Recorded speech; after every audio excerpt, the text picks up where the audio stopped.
a true godfather to the sport of MMA, Bas Rutten!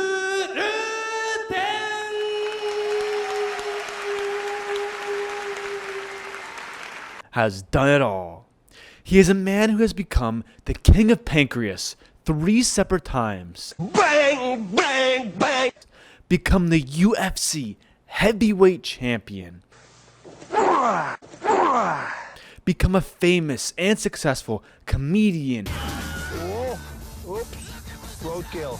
commentator, and actor. This is every time, with you. You're so thin-skinned, man. Baz, Okay. I was a fan of yours. Do you know what? I'm done. Never speak to me again. Why is it like we need it, Like we need this guy. Stupid English guy, man. It's always the same thing with him. What? I mean, I don't understand. Yeah, well, just okay. I don't need this guy No, anymore. do you know what, Baz, actually? I'm still here. You can kiss my ass, my big British ass. Yeah? All right. Let's do the same. Hey! And even stole Rampage Jackson's chicken. Wait a minute, I smell chicken. What are you guys eating here? Is this your corner? You guys got chicken in the dressing room? Hey, man, why you eating my chicken? You can't eat chicken being horrified. It's fried chicken. That's my chicken. How's it hanging, man? How you doing? Hey, they hanging pretty good. I shaved them up last night. However, like most other athletes or famous people, there is much more to Bas than meets the eye. He wasn't always the fun-loving, octagon-jumping, handsome man we see today. Instead, he has battled with skin conditions, diseases, and even drug addictions throughout his life. Today, we're going to take a deep dive into the life and career of El Guapo and see who Bas Rutten really is. Sebastian, or Bas Rutten, was born February 25th, 1965 in Tilburg. Tilburg, a small city in the Netherlands. From birth, Bas came right out the womb with severe eczema. From head to toe, he had flakes of skin peeling off and flaking off, and pus coming out from every corner. However, with some medical attention and luck, I suppose, Bas was able to recover for some time. Yes, only some time. Soon after, at about 4 years old, his family would move to a smaller village. There, he would be diagnosed with rheumatic fever, a disease that isn't too serious, but definitely would cause lots of complications with breathing and cause many body aches. However, the bad luck was not stopping there. Soon after returning to the village, or going to the new village, Bas's eczema would return, and along with it came severe asthma. So bad that Bas would often spend days to even weeks lying in bed just struggling to breathe. He recalls that when his asthma got really bad and he couldn't breathe, his eczema would actually cool down. And when his eczema flared up and his skin was all flaky and full of pus, the asthma would actually cool down. It would get so bad that he would often go around punching tiles and bricks in his house in order to alleviate the desire and pain that itching caused. And so continued the struggles of Bas's early life. Likely to your surprise, Bas would be the victim of very extreme bullying. You see, and it wasn't for his bald head or the fancy Speedos he would sport to school, but instead the skin condition that he had. You see, because of his eczema, he was forced to wear long sleeves, turtlenecks, and even gloves to school on a regular basis, and really stood out for doing so. This bullying would continue throughout school, and wouldn't stop until Bas and his family took a trip to France. You see, it would be there where Bas would go on a bit of a spiritual journey, to say the least. You see, he had been walking through the forest and stumbled upon some mushrooms, and said, heck, why not? I'm fucking hungry. Didn't eat dinner that day, so he threw those suckers down. Needless to say, a couple hours later, and he'd be doing the Bas jump on the moon. And it would actually be there, on the moon, where he would stumble onto Dana White, CM Punk, and Mark Coleman, all in alien form. And they looked at Bas and said, Bas, it is your life purpose, your duty, your mission to begin training and give birth to the sport of MMA. So that's exactly what Bas did. Okay, no, that's a complete and utter lie. And instead, in France, at 14 years old, he snuck into a 17-plus movie known as, well, honestly, I don't know the fucking title, but that one Bruce Lee movie that everyone loves. After coming back from France, Bas would beg his parents to train martial arts. However, his parents looked at him, jumped, and shook their heads no as they rubbed his beautiful bald head. It wouldn't be until about 2 years later, after Bas would continually beg them and grant them wishes, that they would finally agree. It would be then, at around 14 years old, when Bas would begin his journey to becoming the Aikido master that he is today. Okay, I make that joke every fucking time, and it's so bad and it's a lie. I get it. I should really stop being that dead fucking horse. But I'm not, okay? I'm going to be making that same fucking joke for the next 10 years. So get off my back, Vanessa. Okay, that was completely uncalled for. That's my girlfriend. But yeah, he actually began training Taekwondo. After a quick 6 to 8 weeks of training, Bas was already dropping full-grown adult male brown belts. In fact, after one session, Bas even remembers overhearing the adults saying things like, "Oh my goodness, did you guys see the hole in Bas's pocket?" Apparently he does it so that he can know what it feels like to run his own fingers through his own hair. Okay, man, no, they didn't say that actually. They actually said things like, "Oh my goodness, have you guys seen that young savage Bas? The guy's great and has real potential." Things like that. And this would be the first time that Bas would hear real words of encouragement. Instead of being put down, bullied, made fun of, and excluded, he was finally embraced. This newfound appreciation would definitely work leaps and bounds on Bas's confidence. Soon after, he would once again be confronted by one of his bullies, the biggest one to be exact, Shucky. But this time, Bas was not running away. Instead, he would face Shucky head on. He would actually grab a nice warm blanket, pillow, and even a nice warm glass of milk, and put Shucky right to sleep. However, this vindication wouldn't last long for Bas. You see, the police would soon wind up on his front doorstep, and let's just say his parents weren't happy. As a result, a young 14-year-old Bas was pulled from all training activities. However, like we all know, this wouldn't be stopping Bas. A couple years later, he would move out and completely embrace the martial arts lifestyle, picking up some karate and Thai boxing, and soon would dive into the world of modeling and becoming a bouncer. And I mean, like we all know, you've probably all heard a story or two about Bas's bouncer days.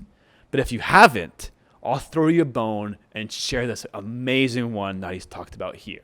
I had a buddy of mine, and we would go to the bad places where guys would come in and they would, kind of like Roadhouse, you know? And we would go in and we would take care of the problem, so to say. One guy was, the group came in, and I had a big bouncer there, and he says, "Oh, there they are." And they already looked at us, and we're looking, and they go back. And one guy, he comes and he starts playing the slot machine. And he starts shaking the thing. So I said, "Okay, I'll show you," to the big guy. I said, "I show you how to do this, how to handle this." He says, No, I got it. Don't worry." So the guy went over there, and he's talking, and the guy just looks at him, and he turns around, and while he's walking towards me, the guy starts shaking the thing again. So I pass him. I said, "I'll show you how to do this." So I grab his hat, I slammed it against, I pull him down, I grabbed the whole slot machine. It dropped on him. No more problems in that place. Anyways, about 6 quick weeks after beginning to train Thai boxing, Bas would begin to compete. Bas would quickly amass a record of 14-16 in Thai boxing, winning 14 of the 16 by KO and 13 of the 14 in the first round. His 2 losses were against Frank Loebman and Rene Roos. And if you don't know who those guys, like I did, All you gotta know is that Frank held a record of 110-6 in professional kickboxing with a 90% finish rate. So yeah, no shame in losing to those people, El Guapo. Either way, Bas would continue to train and would eventually wind up in the Rings dojo in Holland. There, he would actually be scouted by professional wrestler Suzuki in order to join a new hybrid wrestling organization called Pancreas. In his first fight with the organization, Bas actually remembers looking back and thinking that there would be a nice set of weight classes and a couple of rounds with nice breaks in between to give him a breather.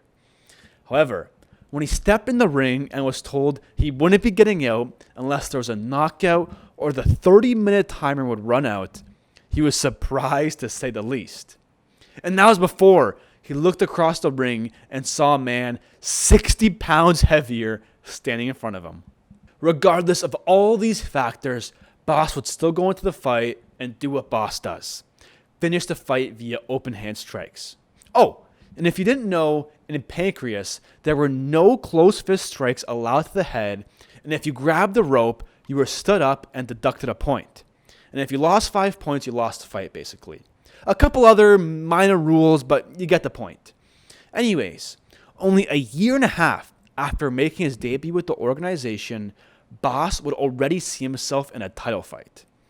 That title fight was against Ken Shamrock. And he did lose the fight, but hey, still pretty impressive if you ask me. In all honesty, the loss was probably the best thing that had happened in his career since becoming Mr. Clean, of course. After the loss, he would go on a 22-fight win streak and retire on top. Along the way, he would defeat the likes of Maurice Smith, a former UFC champion, twice, Frank Shamrock twice, Guy Mesner twice, Mario Yamasaki, and even Dana White via TKO. However, everything would seemingly change after a training incident 6 weeks out from his UFC debut. You see, his training partner, Del Gollard, whatever, Del decided that it was a good idea to take Bas to the red light district in his local town and,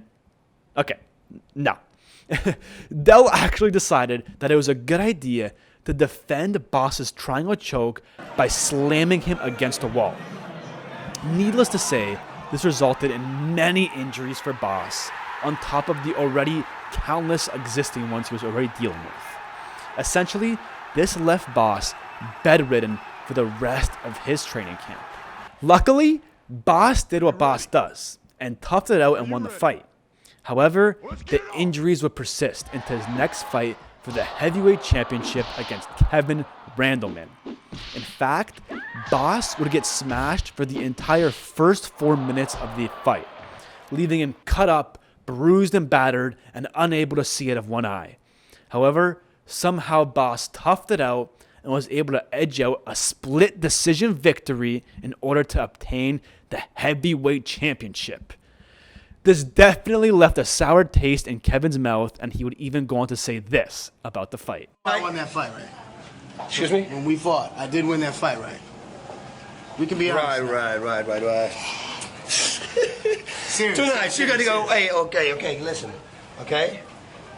There were judges, 3 judges, 2 judges were for me, 1 was for you. Ta-da! You do the math, who was the winner there, okay? It was very close, I give you that, but I was the winner. So let's go, just be professional. And you know what? I just don't like to be touched. Could you just don't touch me, okay? A woman will be okay because I'm a guapo, but a man, no, thank you very much. So let's go back. Okay, O'Hara. But I told you not to touch me, okay? Jesus!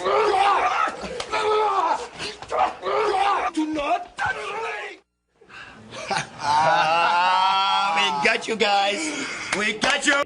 Either way, he would then vacate the belt actually in hopes of becoming the first ever person in the UFC to become a champion in 2 separate weight classes. Although his injuries definitely had other things in mind. These injuries would actually force Bas to retire. However, after a couple years passed, the the injuries seemed to subside, so Bas would make his inevitable return and actually felt amazing for the first bit of his camp while doing so. Unfortunately, the inevitable happened and the injuries began to creep back into his life, and along came all the prior complications he had prior to making his return. And without many other options, Bas did the only thing he could do and turned to painkillers in order to cope with the pain in order to make it through his camp. However, the pain didn't stop after the fight. So Bas kept taking the pills and kept taking them and kept taking them. And so began the downward spiral of Bas's relationship with drugs. At one point, Bas even recalls writing a big 9 in the corner of his washroom mirror with his wife's makeup pencil. He wrote the 9 because it symbolized the amount of pills he was taking every single day. He drew the line that day. But unfortunately, that line would soon be crossed. Before he knew it, Bas was consuming 48 painkillers every single day. And it wouldn't be until a plane ride where he had run out of pills where he finally recognized that he had a problem. He quickly turned to the doctors after recognizing his problem and was prescribed Suboxone. Suboxone? The rich man's methadone, in order to help with the withdrawal process. The drug in and of itself is also extremely dangerous, and the whole point of it is to get you off opiates. But the drug actually should only be taken for 2 weeks max. But Bas had been taking the drug for 3 years. It wouldn't be until he finally began reading about the side effects and the damages the drugs was doing to his body when he would finally begin incrementally decreasing the drug intake little by little every single day until he finally got off the drugs. He even recalls the 11 days after becoming clean, the worst days of his life. So bad that he remembers going to the doctor and having a testosterone level of 5. Yeah, not 500, but 5. To put that into context, women have 60. Needless to say, the doctors were absolutely dumbfounded as to how Bas could even get out of bed in the morning. This brings us to today, where Bas might actually be more well known for his outside of the cage performances than the ones inside of it. From hundreds of episodes of Inside the Octagon to many performances in shows, movies, podcasts, to even being a commentator and a fighter interviewer for Pancreas. What was the organization? Oh my God. In Japan. Oh my God. Why am I blanking? It wasn't Pancreas. What was the one after that? The huge one that they all fought in. Oh my God. I'm speechless. What was? You're gonna wait. You're gonna wait here till I figure it out, right? Fuck. Oh, I'm so embarrassed. I'm gonna put it here and I'm gonna hate myself. Either way, all in all, between fighting and commentating, Bas would go to Japan over 150 times and would cement himself as one of the most beloved figures in MMA while doing so. Wow, that was a rough ending. Holy smokes. Pride? Was it Pride? Am I crazy? Why am I blanking? I think it was Pride. Yeah, it was definitely Pride that Bas. Yeah, 100% was Pride. Fuck, man, that's embarrassing. Either way, that's it, ladies and gentlemen. Bas Rutten. Bas Rutten! Like they would say in Japan.